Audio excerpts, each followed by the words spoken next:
Hey everyone, I'm Victor Dwyer with Pirawna, and this is the Failures and Wins podcast, where we get the latest founders, the latest people, and we talk about their story, how they got into this, and then later in the podcast, we're going to talk a little bit about what founders go through, how to pick the right speakers, and we'll just kind of go and navigate where the conversation goes. So today we have Chad on, and yeah, he makes awesome LinkedIn posts.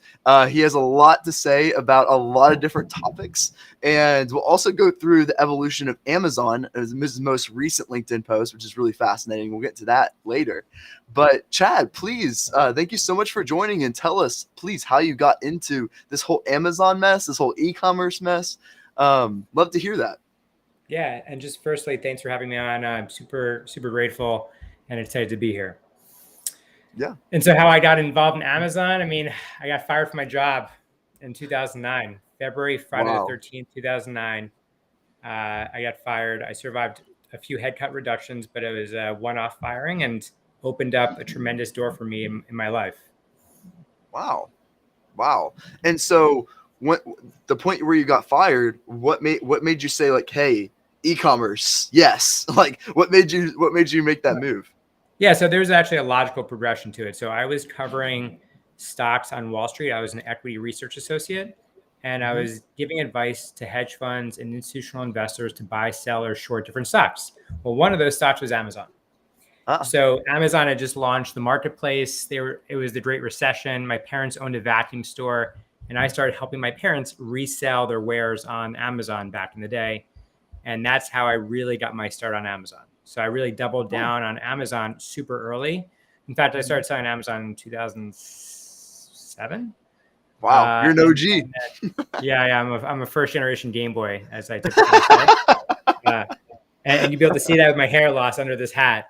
Happy to pick it up for you. A lot of mistakes, right? A lot of troughs and a lot of highs. A lot of beautiful moments and a lot of crap on top of it. Mhm. So Yeah. so I started my own e-commerce business. Crucial.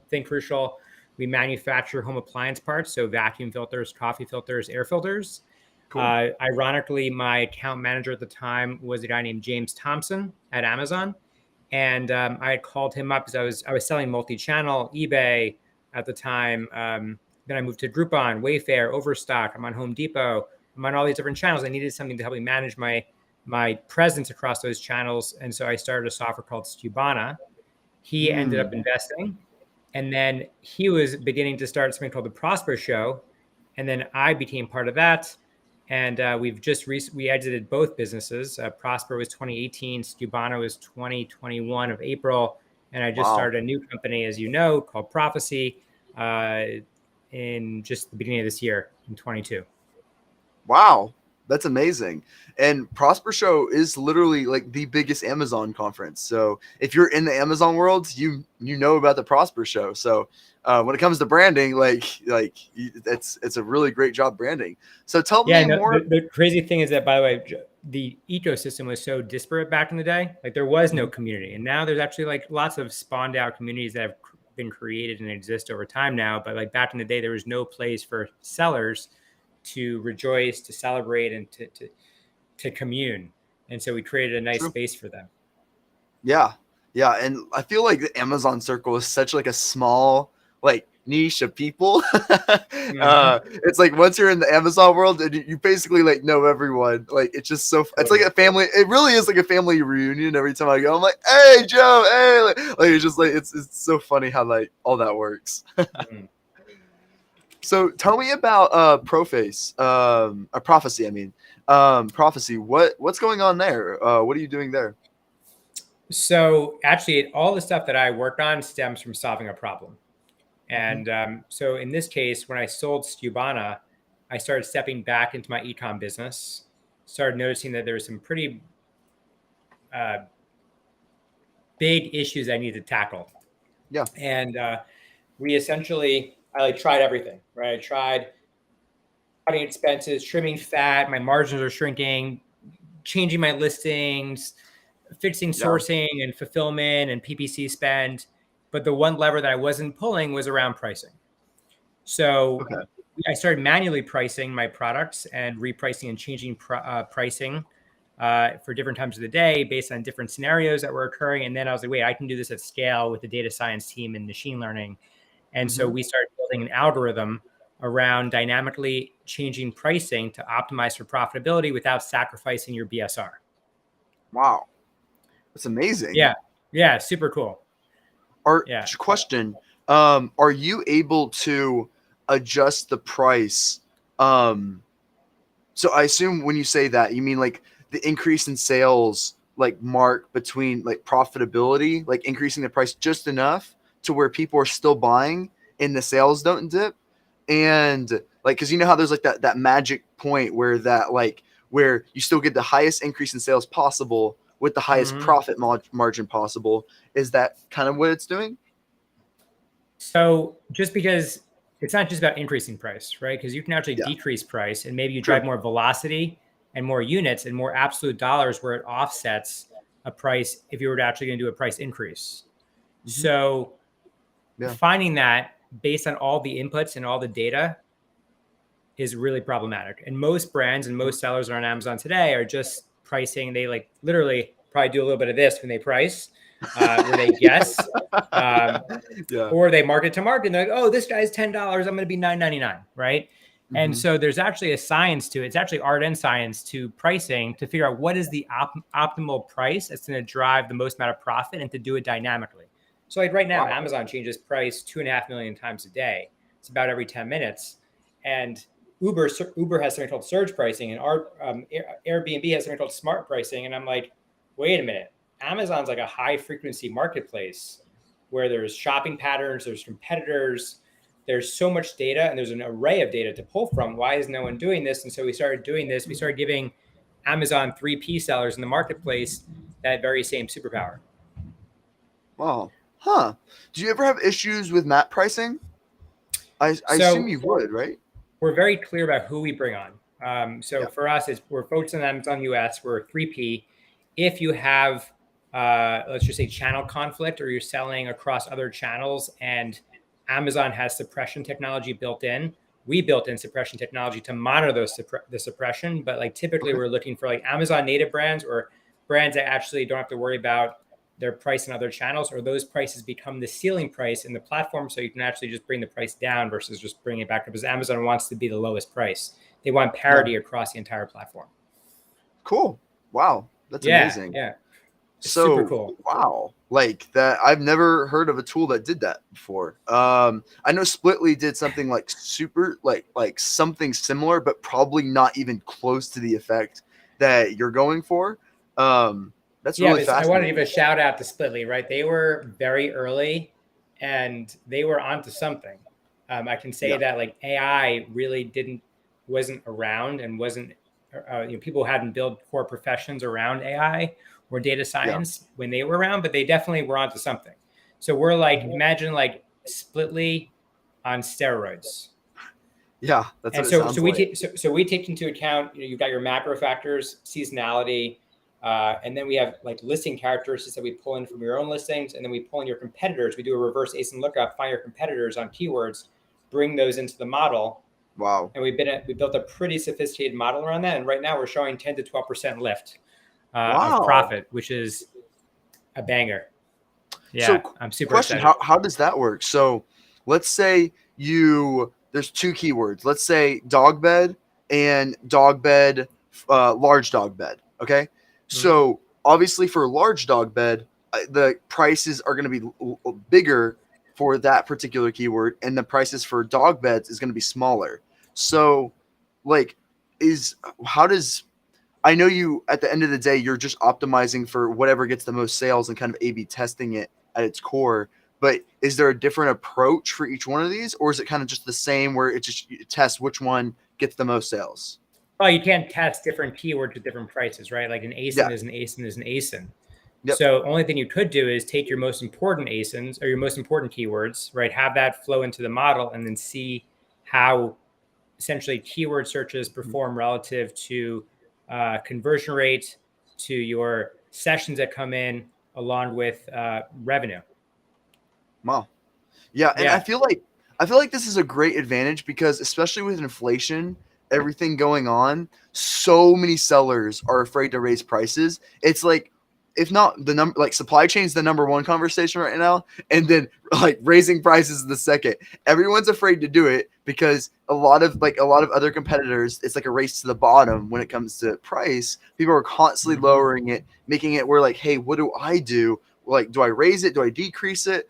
And I feel like this would be a great way for sellers to be able to A/B test. Like, hey, like let it be dynamic. Don't increase prices just for the sake of it. Where you actually have an AI base on it saying, hey, I'm raising my price based on data rather than taking the other route. We're kind of just leaving it up to fate and just like figuring it out essentially. Yeah, a couple of things. So AI specifically is pretty much A/B testing at scale.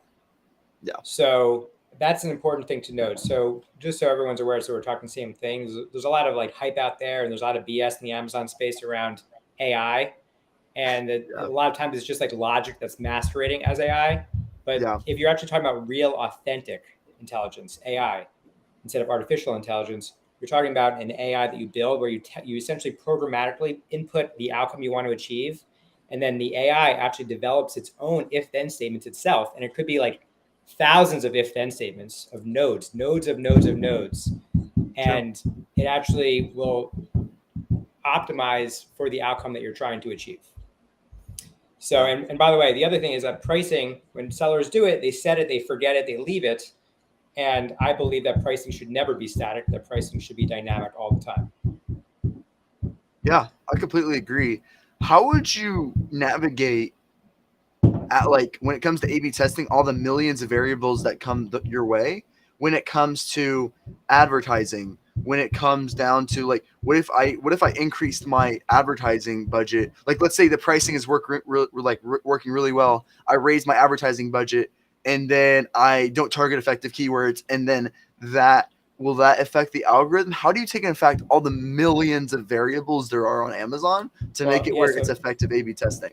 Yeah, so that's where AI comes in, right? So you have to notice there's so many signals, like you're mentioning, and you have to figure out what the right signal is. And so we pull all of this in, and the actual model is, and the team and the data science team is supervising this and determining what is this right signal to pick up on that's going to drive incremental profit lift for brands today that are using our platform. Wow, that's really cool. I feel like I surprised you with Profasee. I feel like you didn't know about it coming in, which is no, I honestly didn't. I didn't know a tool like this exists, to be honest. Like, I knew Amazon's like crappy automated pricing tool that everyone like hated. I knew about that one, but I never heard of like AI dynamic shifting and pricing before. That's really fascinating. I really like that. We live and die by the SERP on Amazon, not the buy box. So we're only for private label brands, right? If you don't have to compete for the buy box, that's really where we spend our time. Yeah, and that like talking about race to a bottom, when you're a reseller and like have to compete with a bunch of resellers on the buy box and things like that, it is like not only a race to the bottom, it's like a race to like the trenches. Yeah, it's bad. But yeah, that's super fascinating. So what so far, like when it comes to businesses, you built and started a lot of businesses. Going through when you first start a business, obviously you have to wear all the hats in the company. You are literally you're the CFO, you're the CTO, CEO, like you're everyone. You're the janitor, like you're literally everyone in the company. Out of all the businesses you built, what have kind of been your strengths and weaknesses going into them? So obviously with your first business, you probably learned this the most of saying, hey, I suck at A, B, and C, or I'm really good at A, B, and C. Like for example, for me, I am a very, very bad communicator via text. Like if you were to get me to type out an email, it's going to look awful, but through words, through like actual speaking, I'm a very good communicator. So those are like the strengths and weaknesses I had to communicate to my team when it came to building my company. So question to you, what are some strengths and weaknesses you saw in yourself when you kind of started building your business? Well, I think it's evolved over time, for sure. Like even starting my first SaaS business or my first business itself, right? You're never trained to be a CEO.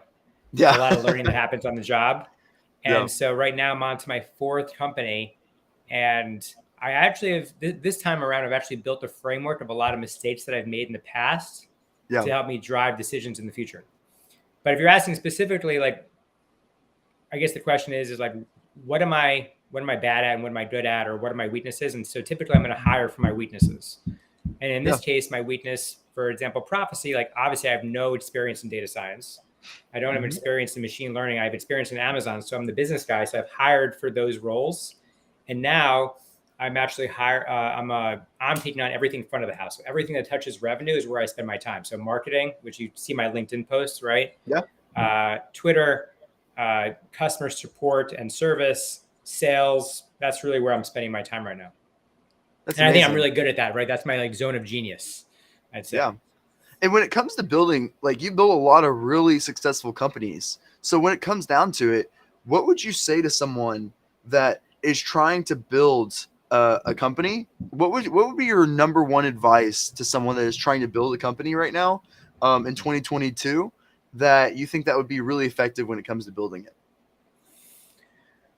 it? I guess it's, for me, it comes down to really focusing on the problem you're solving. Yeah. And so scratching your own itch, right? So like the reason why I'm focusing on pricing and dynamic pricing is I'm scratching an itch. I did Stubana, scratching an itch, Prosper, itch, right? So scratch all those itches. And I think that there's not enough people who are like, hey, this is a really hairy, big problem. Nobody else is on the market, and just like diving in in hopes and confident enough that you're going to actually like have a beautiful outcome, right? Like I'm solving a really big problem right now. There's nobody that's doing it. And somebody would say, Chad, why are you doing that? Like, if it was a really big problem or whatever, there'd be all these other people in the space doing it, right? Look at live chat as an example, right? There's so many people doing live chat. Look at Amazon Analytics. So many people are doing that. And nobody is doing this with pricing, and no one's even really leveraging AI in the brand world on Amazon. And for me, I'm like, you know what?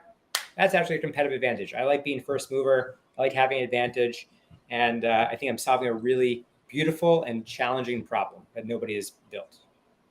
And it sounds like you're really passionate about it too. So like not only were you got like curious into it, you also really became passionate over time about your product. And that probably goes a long way of just being motivated to really build it out and make it successful rather than like making for example, a BS tool that was like very in the starting stages. You actually built it out and made it super successful because of that passion, I assume. Yeah, I would say it's twofold. One is my intention of being in this game since 2007 is to leave the industry better than when I found it, right? And be a catalyst for change. And so some of that is, okay, I'm doing that. I've done that already. And like, how do I still be on the cutting edge? And one of the reasons why I picked data science and machine learning and AI specifically was like, I just think it's super fascinating. And I'm going to be learning something new. So it's not just like, hey, I'm just looking at data and creating a dashboard. Right? We're taking data and we're using a system to create its own outcomes to make decisions on seller's behalf. So you're making the data actionable. Anyway, so I think that's where I'm passionate. I'm like learning really new shit. Like I'm reading a book right now called Automate This, which is all around algorithms. My wife thinks I'm crazy. And I'm like actually finding like joy, and I'm like learning, and I'm reading about like how they initially programmed algorithms. They were like competing with chess masters, like the best chess players in the world. Wow. So anyway, I'm like reading this whole book on the history of algorithms, and it's fascinating to me. It is. Yeah. And I read about algorithms, but I read about algorithms in the human brain. I see okay, there's automations like through time, there's automations within our brain. If this happens, this is the emotion that we feel. If this happens, these are the things. That's what I'm fascinated in. It's more psychology based, but it's a very similar concept of algorithms. So I love it. Totally. I love it. So when it comes down to the Amazon evolution, I really liked the maturity model that you built out on your LinkedIn post. And I knew it happened, but when you made that model, it was like, wow, that really did happen. Like we really did go from like FBM to FBA, and then we got into the private label, then PPC, and then we got into like the aggregator. it's just weird, like seeing that. It's like kind of like when you look back, it's like, oh, the '80s were a thing, '90s were like, it's so normal, like when you're in it, but when you look back, you're like, oh my gosh, that like happened. So I love to get your take on the rise of the algorithm brands and like kind of everything about that maturity model post you made. Yeah, I mean, so to me, it was like recapping history, like big moments in that really changed the game in Amazon, right? Yeah, So the first one was, like you said, it was the Prime era. It was going from FBM, fulfilled by merchant, to FBA. Um, then there was the sort of reseller to private label era that occurred.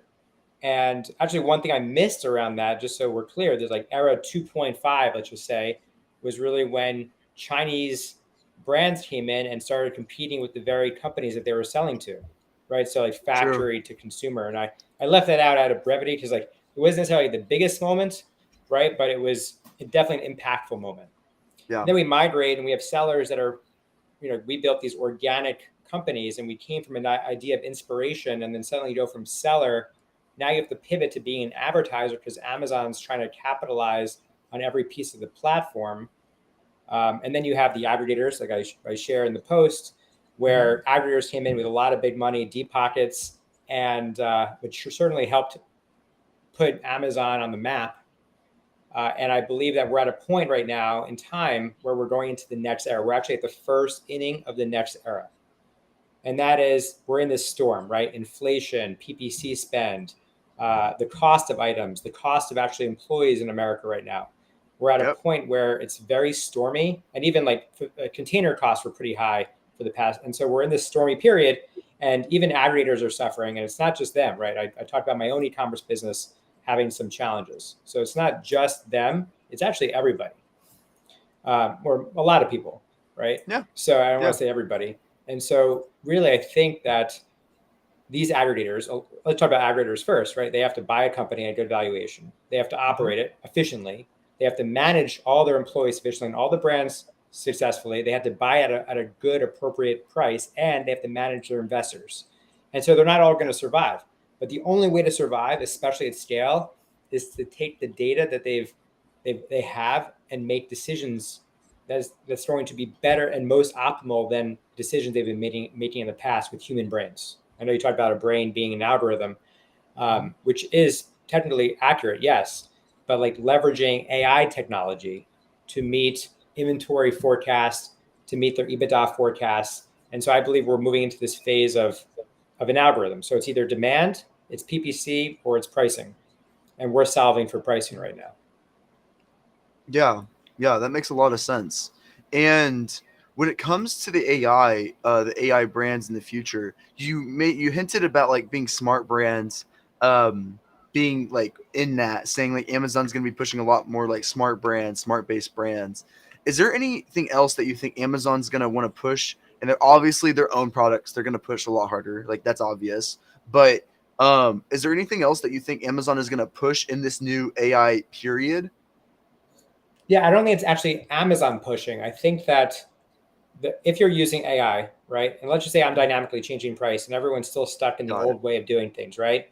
With Got it. AI, right, it's a new playbook, right? So I can actually iterate. I can iterate faster. I can make mistakes faster, and I can learn from those mistakes faster using AI, right? So you have like Got it. shorter feedback loops to make decisions on, and that is how a lot of these aggregators are going to turn the ship around, in my opinion, and a lot of brands, Mm, by the way. So like we work with a lot of aggregators at Profasee, and I'm now starting to work with brands at the same time. And so I see firsthand like what exactly is happening. Like the mhm. algorithm will leave these people who are doing it manually and using feeds to upload things, leave them in the dust. Yeah. Yeah, that's 100% true. And I feel like in the advertising space, that like I swear, if I hear one more proprietary AI technology, I swear most of the advertise like you might have a different opinion than me, but most Yeah. of the advertising tools out there are just if I get sales, increase bid. If I decrease sales, decrease bid. And I haven't really seen anything that blows my mind away that actually like like that is actually AI. It's like you said, algorithms. That's really about it, is from what I see on the advertising tool side. No, But you may no. I'm have a telling you, different opinion. I think you're spot on. By the way, we are okay to have different opinions as long as we can disagree in a healthy manner, right? Like Yeah. healthy friction. But actually, in this case, I actually think you're spot on. I Hmm. think that AI is this BS word that's used as a marketing ploy. And Yeah. I'm not gonna make a broad statement, but I'm gonna say majority of the Amazon tools that I've seen are writing, and that's why on my site you probably won't even see a lot of AI on there because I'm like, people just won't believe you when you say it. And then you go to these companies, a lot of these companies don't even have machine learning engineers or data scientists even employed at the company. Yeah. And that's That's how you build crazy. AI. Yeah. That's crazy. Like what's crazy is people don't know the difference between algorithms and AI, and that's understandable at some level. But AI is the actual learning capabilities to program the algorithms, much less like when you just build the algorithm itself. Is it's not. It's just it's hard to explain that concept to people sometimes. But It's yes, just I think the concept to me is like there's like if then logic that's created by a human, and there's like if true. then logic that's ran by an algorithm that's self learning and that could get smarter over time. Yeah. So, and I think the two are a lot of times conflated. True, true, 100%.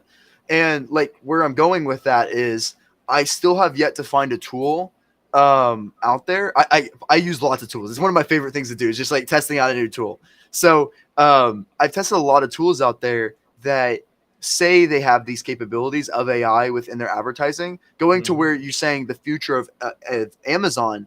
Like I think a lot of the tools will eventually get to that point where it's, rather than just being the based algorithm, actually having AI capabilities on there that will actually accelerate. But you also have to keep in mind that yes, there will always be that level of automation and that level of AI, but also pairing on level of strategy as well. Because, like for example, when Amazon launches a new DSP video ad, like DSP video is, or not DSP, this sponsor display is being about to launch with videos, and Mm. a lot of these tools are going to take a month, 2 months to actually implement that. And with the people that are still like actually looking inside the advertising account, they'll be able to launch that for dirt cheap and be able to get a lot of sales for all the new placements that come in. So where I'm Yep. going with this is, yes, you're right about the AI being driven, a lot of the things, but there's also the layer of strategy on top of that with the people that move the fastest that are also going to be able to take advantage of that without necessarily the automation, if that makes sense. You understand where I'm going with that? I'm trying to follow. So Give me the basically, the iterate where I'm going with it is that there's the level of automation with what you're saying. So level of automation in AI. But if you don't have a real human looking in the account, that's where Amazon might launch a new placement on Amazon. But like these tools take a month or 2 months to actually implement sure. that new feature that Amazon has. And during that 1 month, 2 month period, you could be getting a lot of sales off that new placement since no one's bidding on it. Got it. So Yeah. that's where having a Is it? human saying, "Hey, we need to push this. We need to get inside this new placement," and that's where you could make a lot of sales benefit. So that's where I'm saying humans, like having a human in there, is still going to be important, in my opinion, for the long run as well. I agree. I agree. I think it's supervised learning is I think what's called in the algorithm world. It's kind of Mm-hmm. like even just driving a Tesla, right? There's certain things that Tesla can actually do, like the actual technology in the Tesla, better than a human. Yeah. When you're backing up the car and then suddenly there's a car that's passing you and the brakes just automatically stop the ignition, right? And you're just like, stop. It just prevented you Mm-hmm. from getting into an accident. That is Yeah. the kind of that's what I'm talking about. But you still need someone to drive, at least right now. You still need to be able to put on the blinker when you want to make a right. Like you're still making decisions, but it's Yeah. within the boundaries of capabilities and like you're better together, a human and the technology. Yeah. 100%. 100%. And I think that's where it's the future of marketing, because I have people like come to me and say, Victor, are you worried about like your job being automated away, like being a marketer and things like that? I go, no, I am not. I am not afraid of that, because the reason why is because of that strategy. I think the people that implement the strategies the fastest and make the changes the fastest are the ones that win in the long run. So like when it comes to Amazon's becoming more creative based platform when it comes to advertising. So the people that A/B test their video ads, the people that A/B test all these different things, that's where it's going to be the future. And if you're thinking about new tools, if you have a way to A/B test video ads in advertising, I will like use the tool and give that all to all my clients. I guarantee it. So like I still don't have anyone that's been able to do that for me, but Interesting. yeah. So it's really I'm a huge proponent on A/B testing video ads on Amazon, Yeah. and I have not had any Well, you know what? I'm on the board of PickFu, and I'm gonna have really. to talk to them. Yeah. Yeah. It's you have to have some Amazon ad integration for that, but that's kind of what we're looking for on the advertising world. Is a lot of people don't, because you know how I said Amazon's going more to the creative world. That's where it's going, and there's still no tool out there to A/B test my sponsor display ads. I still can't A/B test my sponsor rare video ads. I can't tell which one's working the best because of spend allocation, and it makes it where if you log into the platform, it's even harder because there's so many campaigns in there. You don't know what's going on. So So you want to be able to A/B test sponsored video ads yes, and and anything else? seeing which one's performing the best, and do it on a product by product basis. So for example, like product A, I have 5 sponsor brand video ads, and I see, okay, which one is performing the best, which one has the highest click-through rate, and say, yes, for this product, this is the best sponsor brand video. That's what I'm interested in learning. For All right, product B, yeah. I was just saying, I Yeah. just texted the founders, so we'll maybe Okay. it'll happen while we're still on the call. Maybe it'll still happen. We'll have it done tomorrow. Thanks, Victor. Cool. While we're talking about advertising, I think it's important Yeah. to mention that, like, if you think about, it sounds like you're heavily focused on ads, right? Do a lot of things external traffic wise, but yes, I do focus on ads. Yes. Okay, cool. So then you'll get this example. So when I took over my e-com company before I started Profasee and I started changing pricing, if you think about ACOS, right? ACOS is just what you spend to what you make. It's essentially what you're spending. Like let's say I'm spending $1 to sell this calculator, and I'm selling it for $10. That's a 10% ACOS. Easy enough, right? Well, now if you adjust the price to $12, now you're at 8.3% ACOS, and the inverse of ACOS is your ROAS. And so the ROAS increases by a multiple of 2 as well. It goes from a 10x ROAS to a 12x ROAS. And so a lot of people are like sort of like hitting their head against the wall, trying to like figure out what the optimal ACOS is and trying to like outbid competitors and but nobody is touching the other equation, the other piece of the equation of return on ad spend. And so to me, that's why pricing is the holy grail. It's kind of like peanut butter and jelly. That really opens a whole other world, and that's really amazing that you get about a 10 to 12% increase in sales, because that's huge. That's huge. Like if you're constantly A/B testing your images and things like that, you might get like a 5% increase. You maybe see 7% increases testing your main images, but that's really fascinating. Testing your pricing, I really like that. I think all brands should be A/B testing their main images. I think that's a huge opportunity. I think every brand should be doing that. And I guess now A/B testing their pricing as well. And then also A/B testing, I guess, their videos, like their sponsor brand videos and things like that. Those are the top 3 things that I think every brand should be testing. Is there anything else you would add to that list that brands should be doing or testing right now? I mean, there's a lot of things I think brands should be doing. I do think there's something to first mover advantage that you were alluding to earlier, like being a first mover, whether it's technology or when Amazon launches something, being first, right? Yep. So paying attention to, like, for example, the Accelerate event that just happened and what they just launched, and keeping your ear to the ground for when it actually becomes live is really, really important, because the technology won't catch up to it for some period of time until they open up the APIs. So I think with trying to be like more efficient with your business, maybe it could be that like you're bringing in product and it goes to a public warehouse or a 3PL and then it goes into FBA. Maybe there's a way to disintermediate that process and go from China to FBA, right? So like trying to figure out small areas, and it's really, what do they say? Small levers swing big doors, right? Like Yeah. small changes to price can have a massive impact on your bottom line, and small changes within your business and your org chart and your business itself in terms of processes can have a massive impact on the bottom line. And so I encourage everyone to kind of like spend time thinking about those opportunities that gives you the edge up that your competitors won't have. Yeah. I totally agree. Is there anything else? We have a lot of things coming up. We have Fall Prime Day coming up. We have T5 coming up. We have Christmas coming up. Is there any way that you think brands should be doing right now to prepare during this Q4? Well, I think if you're not preparing right now, you're really behind. I mean, Yeah.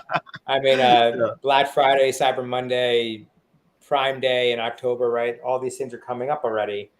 Things Yep. that you could be doing to prepare. I mean, if you're in harvest mode and you have a mature product, I mean, it goes back to like what I'm focusing on, which is pricing. I think doing testing and seeing where you come, and I think moving away, like a lot of people in our space are working through this, like I would say, like old fashioned playbook, right?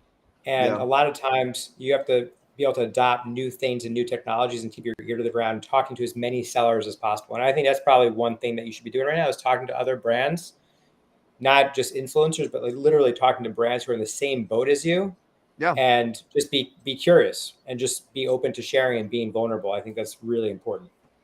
Yeah, you'll get a lot of really amazing insights from other brand owners, and like they're going through a whole other stage of things that a lot of marketing people wouldn't necessarily be going through. For example, supply chain.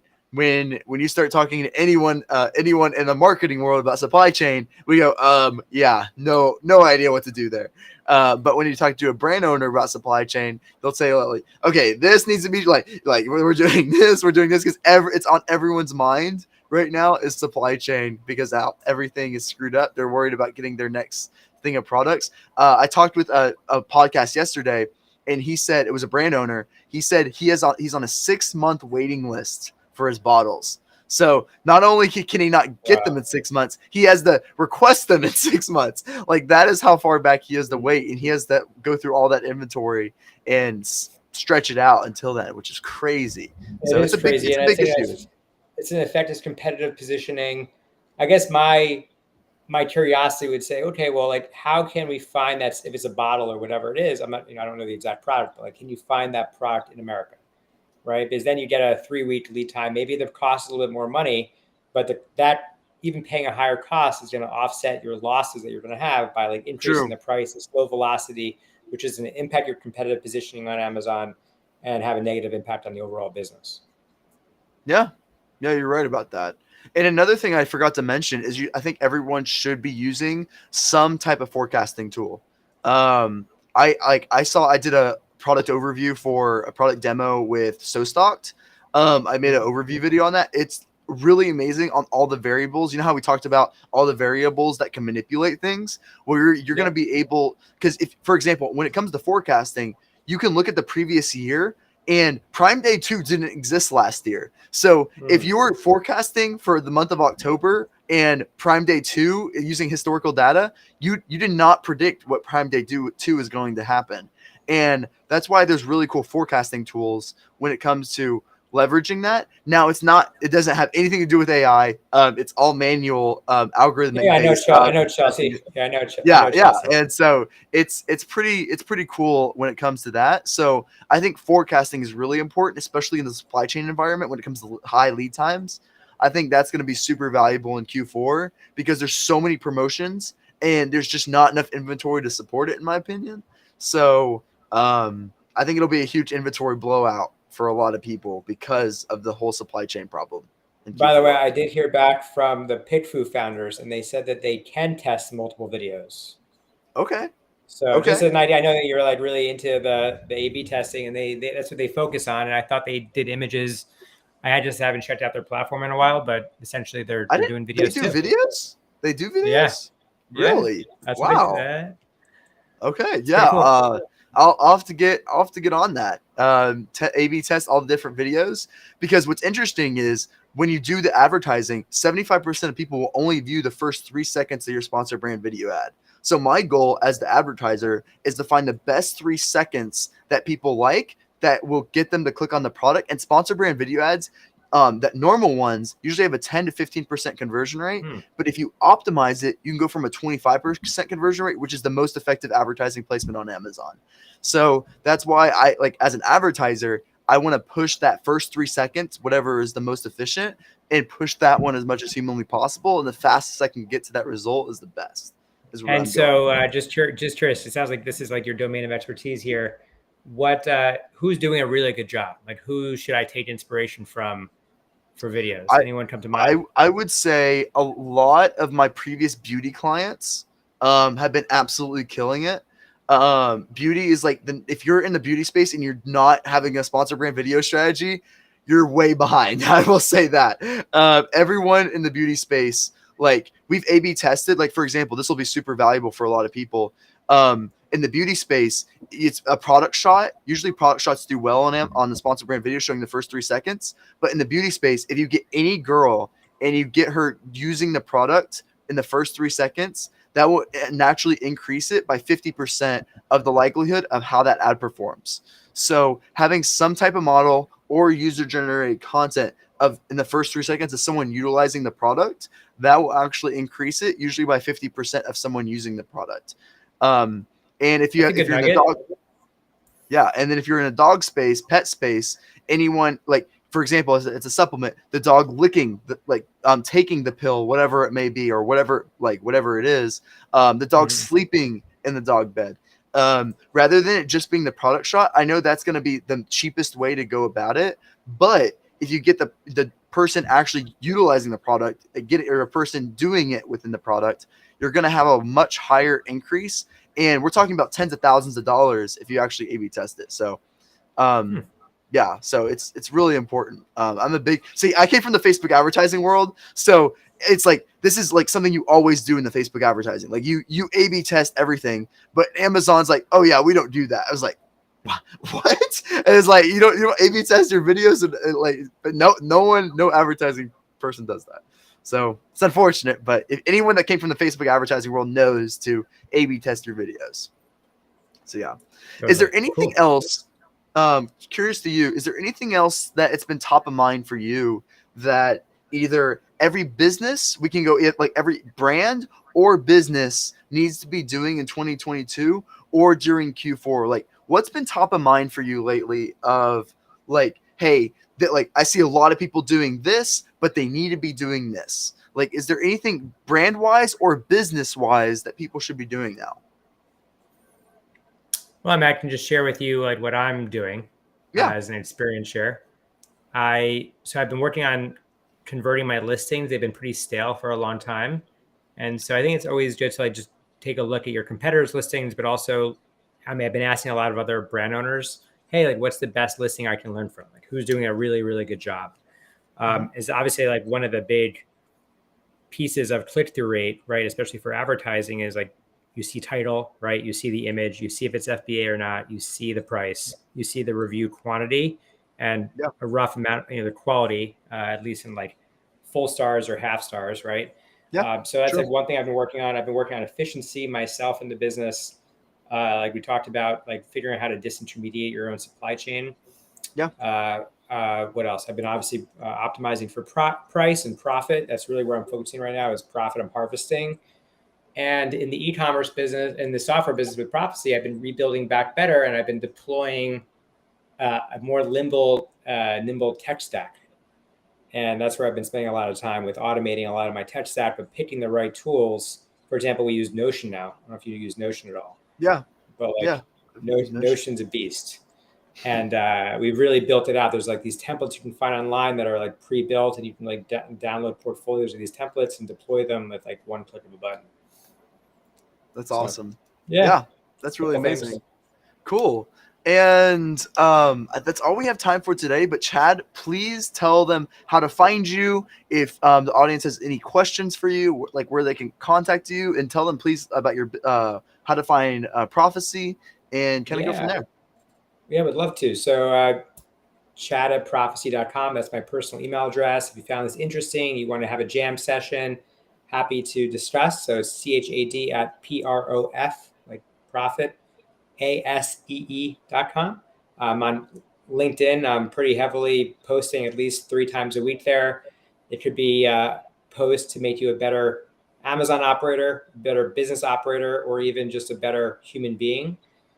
And I'm on Instagram and I'm on Twitter. Just look up Chad Rubin and let's rock out.